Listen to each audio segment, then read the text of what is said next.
গল্প করতেছিলাম, কখন যে ওখানে মোবাইল অন করা ছিল আমি তো তা জানি না, সেটা না ভাইরাল করে দিল আর কি। যাই হোক, তো এখন কথা বলতেই মানে আমরা যারা আমাদের জায়গায় আছি আমরা খুব মেপে মেপে কথা বলতে হয়। কিছু কিছু কথা আছে মেপে বলা খুব কঠিন। চিত্রটা যেমন করে বললো আমি তো বলতে পারি না। আমার তো একটা জবাবদিহিতা আছে, একটা রাষ্ট্রের প্রতিনিধি আমি। বাংলাদেশের বর্তমান যে ক্যাবিনেট রয়েছে 25 জন আছে ক্যাবিনেট মন্ত্রী, তার মধ্যে আমি একজন। এই জন্য অনেক সময় আমি একটু বিব্রত হয়ে পড়ি যে আমি মনে হয় প্রতি মুহূর্তে সেন্সাসের মধ্যে যাচ্ছি।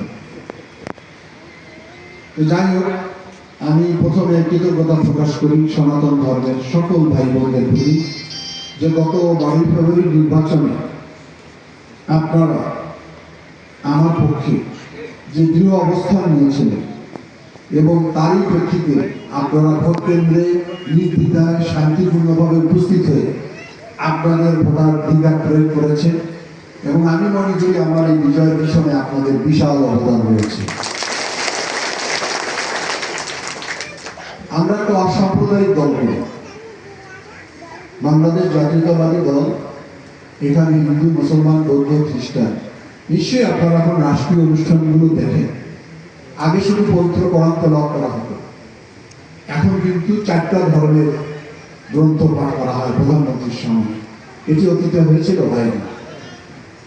এখানে যেমন প্রথম কোরআন শরীফ হয়, এখানে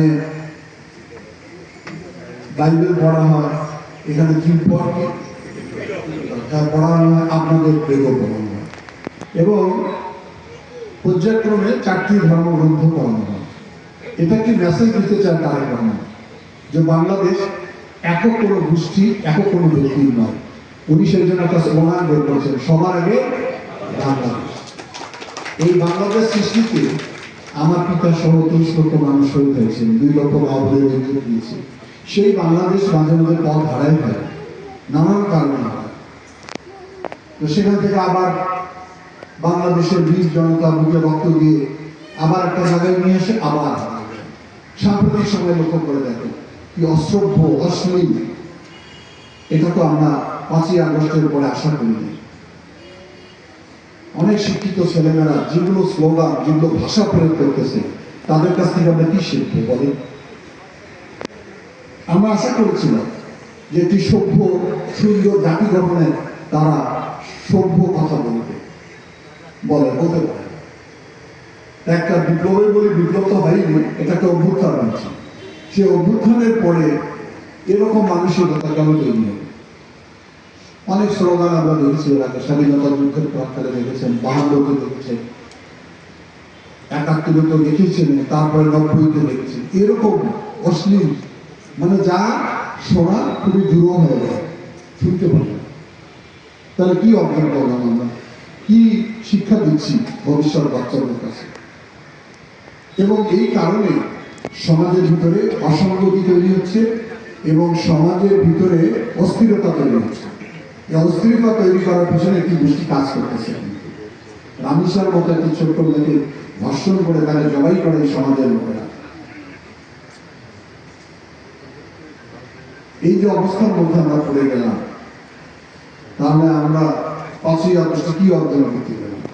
আমরা একা চেষ্টা করলে তো পারবো না, সকলে মিলে একটা সুন্দর বাংলাদেশ করতে হবে। সে কারণে আমি মনে করি যে প্রত্যেক ধর্মের তার ধর্ম পালনের যেমন স্বাধীনতা দরকার, নিরাপত্তা দরকার, অধিকার দরকার, সেটি আমাদের সরকার সবসময় দিয়ে যাচ্ছে, ভবিষ্যতে আপনাদেরকে দিয়ে যাবে। এবং আমি মনে করি এই যে আমাদের ভিতরে একটা উগ্র ধ্যান ধারণা উন্মেষ ঘটতেছে বিভিন্ন জায়গায়, সেটিও আমাদের মূল চেতনার সঙ্গে মানানসই নয়। কারণ আমরা এখানে আবহমান কাল ধরে হিন্দু, মুসলমান, বৌদ্ধ, খ্রিস্টান একসঙ্গে বসবাস করি, একসঙ্গে থাকি, একসঙ্গে চলি, একসঙ্গে চায়ের দোকানে বসি, বিয়ে বাড়িতে আপনারা দাওয়াত দিলে আপনাদের, আমাদের বিয়েতে আপনারা আসেন। এই যে সাম্প্রদায়িক সম্প্রীতির বিরল দৃষ্টান্ত বাংলাদেশ, কিন্তু মাঝে মাঝে কিছু উগ্রতা আমাদের লিখিত করে, কষ্ট দেয়। আমি আশা করি আমরা সবাই মিলে যাতে সব ধর্মের মানুষকে সম্মান করতে শিখি, শুধু ধর্মের মানুষ না, প্রত্যেকটা মানুষকে যেন আমরা সম্মান।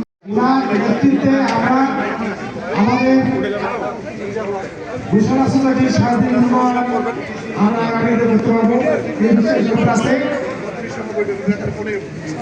আমি আজকে ধন্যবাদ জানাচ্ছি বুদ্ধিবৃন্দকে, সেনারা ওনাদের মূল্যবান সময় ব্যয় করে এখানে দীর্ঘ সময় অপেক্ষা করে আমাদের এই অনুষ্ঠানকে প্রার্থনা এবং সাফল্যমণ্ডিত করেছে। এই জন্য আমাদের ঘোষণা সোসাইটির পক্ষ থেকে আন্তরিকভাবে ধন্যবাদ জানাচ্ছি। আমি ধন্যবাদ জানাচ্ছি আমার সাধারণ সদস্যবৃন্দকে, অনেকে দূর দূরান্ত থেকে এই অনুষ্ঠানে উপস্থিত হয়েছেন আমাদের মূল্যবান সময় ব্যয় করে। আমি এই জন্য ঘোষণা কমিটির পক্ষ থেকে ধন্যবাদ জানাচ্ছি। আমি ধন্যবাদ জানাচ্ছি আমার পুরনো কমিটিতে যারা অন্তর্ভুক্ত হয়েছে, তারা তাদের শারীরিক, কায়িক, মানসিক, আর্থিক সহযোগিতা করে আমাদের প্রতিষ্ঠানকে পরিচালনা করেছেন। আমি ধন্যবাদ জানাচ্ছি বিশেষ করে বাবু সুবোধ চন্দ্র বর্মন, সুরেন্দ্রনাথ শিবু, জগদীশ চন্দ্র রায় এবং বিশেষ করে আমার ম্যানেজার রামকৃষ্ণ ভালো, তারা অত্যন্ত পরিশ্রমের মাধ্যমে আমার এই সময়টি আমরা যতটুকু পেয়েছি কাজ করছি, এই জন্য সবথেকে ধন্যবাদ জানাচ্ছি।